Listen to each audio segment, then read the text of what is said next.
changing gears just a little bit. Okay. Yes. We do have somebody on camera admitting to something that they said years ago and owning up to it. Okay. That's Megyn Kelly. Okay. She was on her show yesterday. She had Fit Mom on her show. Maria. And is it? Yeah, There's a NorCal connection. Yeah, she Is lives it? in the Elk Grove Oh, area. I in love Elk that. Grove. Okay, well, she was on the show yesterday, and Megyn you're Kelly watching, says, come in. oh yeah, we would love to have you. Megyn Kelly comes in and says, back in the day when I was in law school, I was putting on a couple pounds, and I asked my stepdad to call me out every time I go into the kitchen and say, where are you going? Insert expletive here, basically calling her a fat something. And she said it worked for her, but saying it on her show called in this deluge of just responses from the viewers saying, are you fat shaming yourself? Did you ask your dad to fat shame you? And people are not happy about it. How do you guys feel? There's something going on mic-wise. I don't know what it is. No, me either. Well, we'll like figure that out. distracted. We do have sound of this, I believe. Oh, let's we'll check it out. No, never. I mean, that was never my intent. My intent was always to say, you know, if I can do it, I mean, I've had 3 kids in a row, just like you, then you can do it too. That should have been the slogan. You can do it too. That would have made me say, Yes. How? Before saying goodbye, I acknowledge that Maria's message does actually appeal to some people. She has thousands of followers who have created their own No Excuses club throughout the country.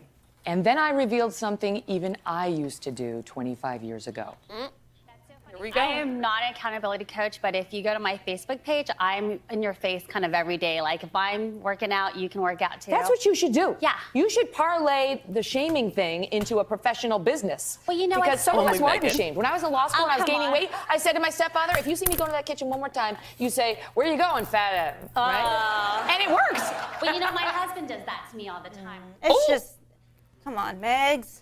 I mean, we're trying to raise a new generation of women, right? By showing plus size models and by showing diversity and showing that, you know, the color doesn't matter. Right. We are, as a generation, trying our hardest, and we take steps backwards when we talk about things like that in a light where it's like, hey, yeah, I used to do this, and hey, everyone has a past, and we like everyone these days wants to to reveal everything, right? Oh, yes. To be open and to be honest. So I applaud Megyn Kelly for being open and honest. Definitely. That's what you become successful as a host, right?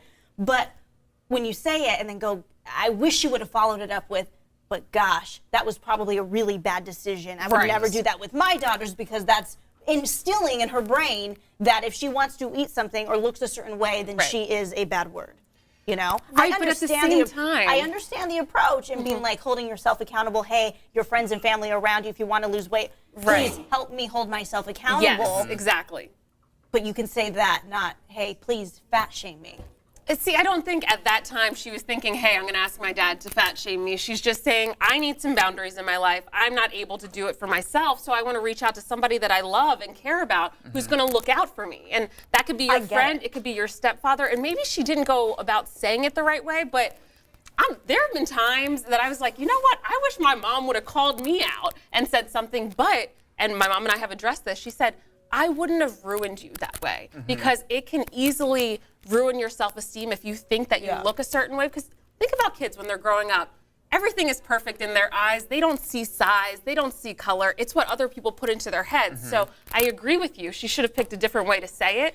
But I'm not saying that how she feels is wrong, because that you can feel however you want to feel, or you can say, gosh, I wish this would have happened. But in this day and age, knowing what she knows now, knowing where we're at as a country or just as a generation, knowing that she has daughters, to say, hey, you should become an advocate for shaming and turn it into a business. That's what she was telling the that fit was a mom. lot. That was a lot. To me, that just is crossing. It was, boundaries. just seemed awkward. I almost feel like even if I didn't, if let's just say that their microphones were cut off and I didn't know what they were talking about, hearing the audience reaction, you can kind of tell something was said that was not really received universally the same. I Right. mean, she offended some people. But It was a little Megyn awkward. has a hard time with delivery, in my opinion, with some of the things that she says on this talk show. It's You just put a tough. hard news woman who has a background as a lawyer into a setting where she needs to be more like Ellen and more relatable, and she's trying to cherry pick these little tidbits from her past. And To she be picked the transparent. wrong one on the wrong day. definitely in the wrong year. And Well- it's tough being in this position because every yeah. single word that comes out of our mouth is being depicted, is being pulled apart. Right. What was the intention? What did they mean by that? Oh my gosh, this person's posted on this website because they posed a certain way. I get it, Megyn Kelly. I get Right. how that's tough, and I hate to sit here and be like, oh, she shouldn't have said that because. Right. But at the end of the day, knowing that, we put ourselves in these positions. We choose to be in this industry, and we choose to study these things and know what's going to come out of our mouth as well. Right. I think one of the tough things about probably how that all went down was when you're having a conversation with someone, you want to relate on some level. You want to be agreeable. It Yes. just makes conversation a whole lot easier, especially on a morning talk show. But So I think that, Maria, and she's been in here multiple times over the years, she has a point of view. She's got a lot of supporters. She knows she's a little bit controversial, but that's her angle. Right. And she's got a lot of fans. Oh, she yes. really does.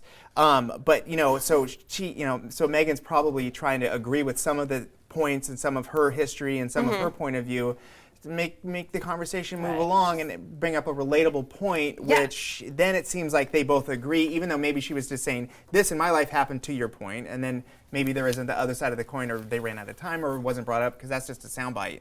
So who really knows? But I mean, I just know that in the moment when you're having a conversation with people, let's say you've got relatives and they bring up something super controversial, you'll just sit there and say, that's very interesting.